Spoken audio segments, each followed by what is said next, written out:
Hi folks, I'm Ross Cavett, and we're in the Cobb TV studios with Chairman Mike Boyce for our weekly conversation. And Chairman, as we try to move into fall, the temperature's not cooperating, but we had a meeting Tuesday night in which there was some discussion about something that most of our residents rarely hear about, the Development Authority of Cobb County, but it's a very important board. Yes, it is. It was set up by the state a number of years ago to provide a mechanism for the counties to attract businesses and retain businesses by using various mechanisms or tools, including bonds, or using their authority for the companies to get a lower interest rate bond. And there's the legislation allows us to appoint up to 9 members on this board, and the county has chosen to select 7. And the process is that each commissioner is provided the opportunity to nominate someone to the board, but the legislation requires the board to approve that. And with the latest nominee, Dr. Bradbury was a professor at Kennesaw State University, professor of economics. For some reason, there was some controversy surrounding his nomination. And as we all know, 2 weeks ago, I asked for the board for more time to meet with Dr. Bradbury, look at his credentials, hear from the public, so I can make what I keep talking about, an informed decision on a very important position on a very important board. And I just want to emphasize that in the little more than almost 3 years that I've been on the board now, this was the first recommended appointment that did not get unanimous support from the board. So I thought that given that there was a split vote on it, I needed to spend more time than I usually would to look at this nomination. And I just want to highlight a couple things. First of all, this gentleman is one of 7, so he will have even less ability to sway the board than I do with one of 5. The bottom line here, the boards are democratic. You have to have a majority vote to get anything done. So to think that one individual is going to have the influence to change the minds of 6 other, clearly they're not following how either that board meets or how we meet. Every board has its own dynamics and chemistry. Every one of them approaches decisions differently.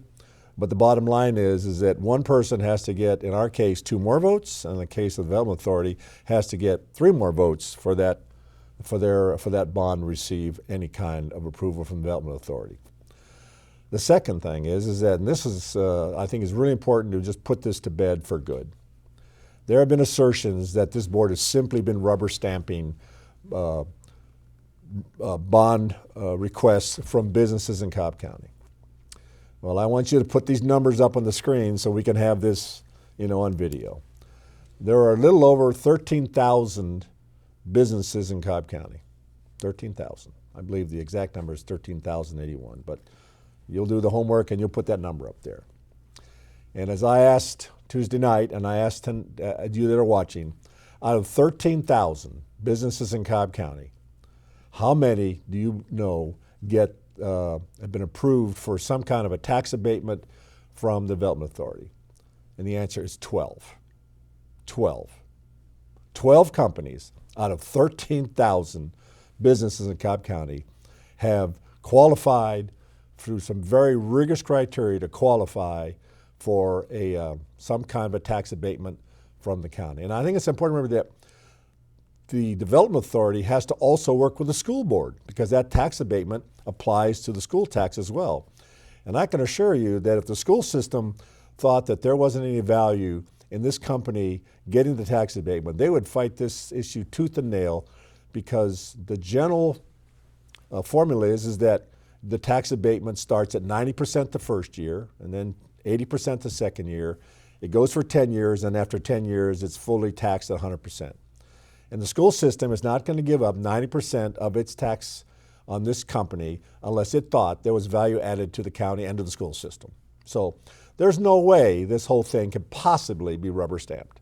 It involves a lot of discussions back and forth, but more importantly, it has to meet certain criteria. Issue on tax on business incentives, and this is where people get the two mixed up. Only the Development Authority can approve tax abatements. There are some very small provisions for the county to provide tax abatements for enterprise or opportunity zones, but very small. There might only be a couple in the whole county. And that's decided by income levels in the county. So let's just focus on the big picture. The big picture is Development Authority, and then the tax abatements are approved by Development Authority. The county can provide business incentives, and those incentives are generally in the form of some kind of a reduced fee or a waived fee, but they're a one-time cost. So let's go back again to the basic math. Out of 13,000 businesses in Cobb County, how many businesses currently qualify for incentives approved by the board? The answer is, again, by some sheer coincidence, is 12. Now, I think some of these companies get both, but even if it was a separate, we're talking 24 companies in Cobb County out of 13,000 are getting either abatement or an incentive. How in the world can anybody possibly think that 24 companies, at the most, receiving some form of a tax break or a tax incentive or business incentive is considered a rubber stamp? I have no idea. So everyone has entitled to their opinion, but as I go back to the old saying, but you're not entitled to your own facts. And the facts are both these provisions are meant to do one thing and one thing only, and that's to bring businesses to Cobb County and keep them here. Why is that so important? Because the 13,000 businesses in this county, they provide the additional revenue that we need to keep all the amenities open in Cobb County. And by amenities, I mean the libraries, I mean about the parks, I mean about the aquatic centers, I mean about a number of things that people love in this county that sets us apart from any other county in Georgia and in the metro area and makes us so special. Residential property taxes in no way, shape, or form, all right, bringing the revenue to pay for all the mandated, essential, and desired programs we have here in the county. We need to have businesses provide to stay here so we can collect the revenue we need from them to keep all these facilities open, as well as, pay the magnificent staff that provides 5-star services to here in Cobb County. So if people are upset about people getting a break on their taxes or anything in some way, they can just really look at themselves. More than half of the homeowners in Cobb County get a break. 137,000 residential property owners receive some degree of a homestead or a floating exemption. So I go back to what I've been saying along. Everybody, not everybody, but just about everybody in Cobb County, in some way, shape, or form, gets some sort of a break from the county. And collectively, last year, because of the floating and homestead exemption, we left $41 million in the wallets of the taxpayers. Right? That's not a small amount of money. 41, that is almost about $1.5 million. But there's other exemptions out there that in the end, we leave $61 million in the pockets of our public here in the form of home exemptions, floating exemptions. If you're a veteran, you get certain exemptions. There is no way that anybody can assert that Cobb County does not do the most that we possibly can to leave as much money in your wallet as possible. And I think you can't have two standards. You can't have what's good enough for me, but it's not good enough for them. We need both sides working together to make sure we bring in the revenue that's going to allow us to live this high quality of standard we have called Cobb County. And one more thing I wanted to bring up, the fact that some of these companies, biotech and high-tech companies, we're not the only ones giving out tax abatements. It's kind of an arms race when you talk with the chamber folks and others who go and try to attract these businesses. It's somewhat of an arms race out there with other jurisdictions trying to do the same thing. Yeah, I would agree with that, and I get that part of it. But I said, well, you don't know until you take away the exemption to see if in fact they would go away. Well, my question to you is, do you want to take that risk? And the answer is no, I don't. Because this is a system that has worked for decades. This is not something we've been doing since yesterday, all right? It seems to be that because we're more prosperous now, that we don't have bills. Well, ladies and gentlemen, we have a county of 760,000 people, and the reality is that we run this county for just county operations on less than $500 million. Think about that. For less than $500 million, you get all these things in Cobb County, and that includes, both services, not just in the amenities side here, but it goes for public safety, all right? It goes to making sure that we have the hardware and software that when you go online here, you can pay your bills and do other things. There are so many things and intricacies in this government that are so complicated and so complex that I think that anyone would be very proud of the fact that we live in a county that could run this size operation for less than $500 million. You sent me some figures from our friends over at Select Cobb, really though, about how good things have been looking in the county lately. Look, things are looking up good everywhere. I mean, I was at the State Fair, North Georgia State Fair last night. Place was mobbed. I mean, the traffic to get in there was in itself a reason why you need to have money for public safety, just to handle the traffic issues that were going on there last night. We are living, and this is just Mike Boyce's opinion, but we're living in the best of times. But we're living in the best of times because I believe that in the county side, we're delivering the services that we're committed to delivering, but we're delivering them in a five-star manner, and we're staying out of your life as much as possible. People are out there enjoying life. And one of the ways we do that is we have partnerships. I just came from a meeting with the president of Kennesaw State University. Just think, they have 37,000 students enrolled in that university up there. And that doesn't count the teachers and the support staff.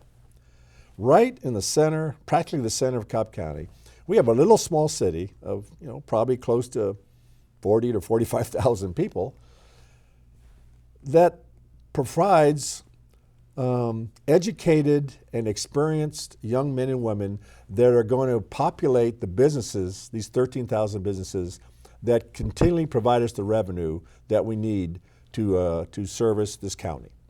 But there are other programs out there and partnerships that we have with the chamber. As I tell people, the state does a great job of going out and finding business opportunities and giving them to us to close the deal. The chamber sometimes is their mechanism for doing that, but sometimes the chamber does its own thing. They also go out there and find businesses and they bring them into Cobb County. As I tell people, they catch them and we clean them. Now, I'll guarantee you, and this is an opinion, but it's probably pretty close to being a fact, if we didn't clean them, somebody else would, all right? Because these businesses want to go somewhere, and I want them to come here, and I want them to stay here.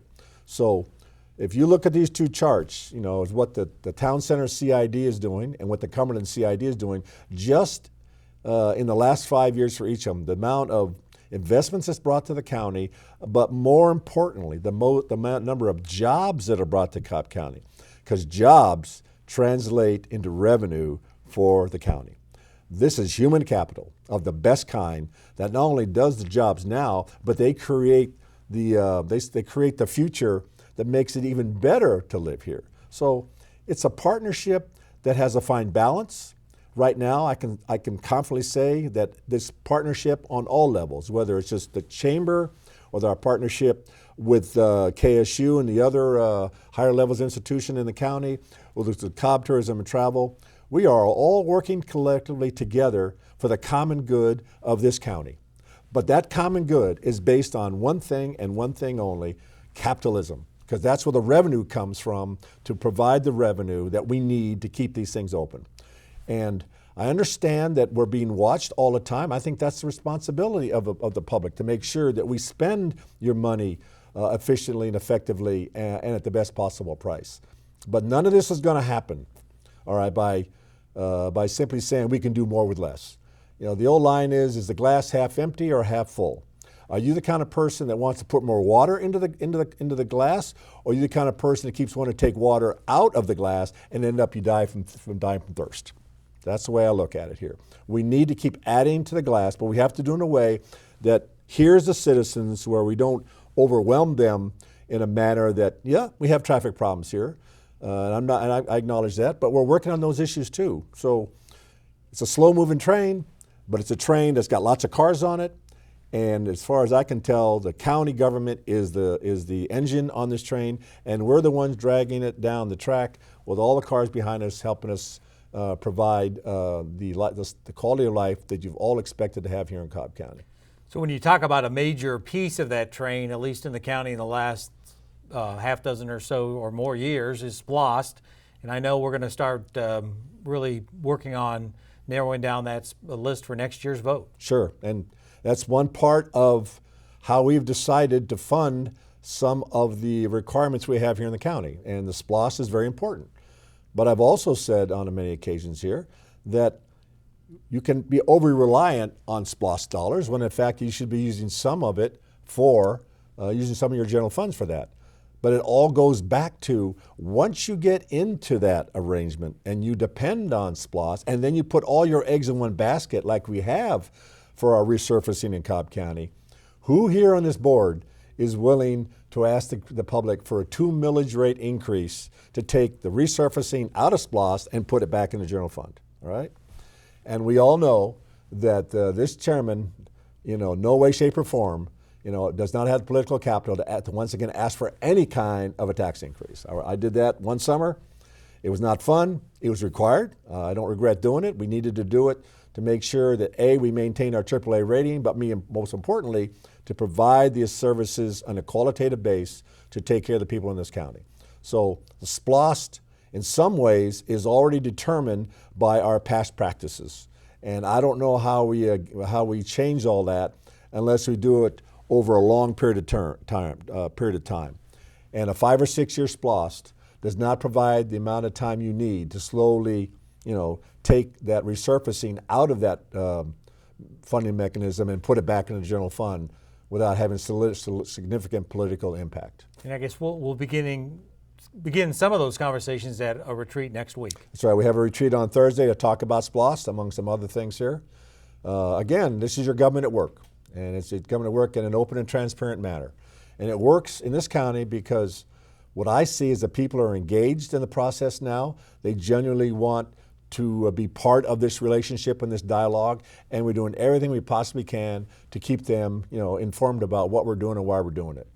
But I just want to underline here, there are no free lunches, all right?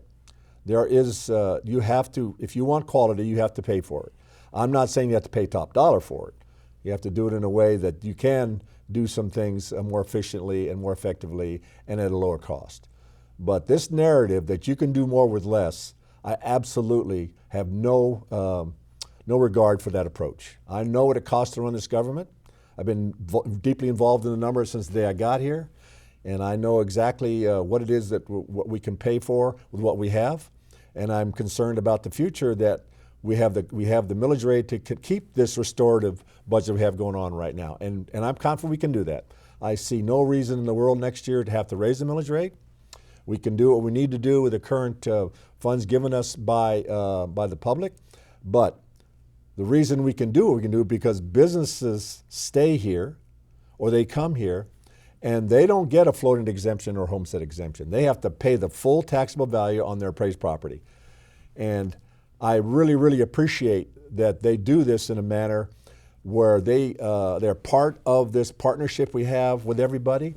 They understand that the quality of services we provide to them, makes their businesses attractive too, because it gets people to stay here, they grow their families here, and they come here and they shop, or they work here and do other things. So it's all works together for the common good. But we need to be realistic here about what it takes to run a county of 660,000 people, with roads that need to be resurfaced, with police that need to be paid, with vehicles that need to be bought or replaced.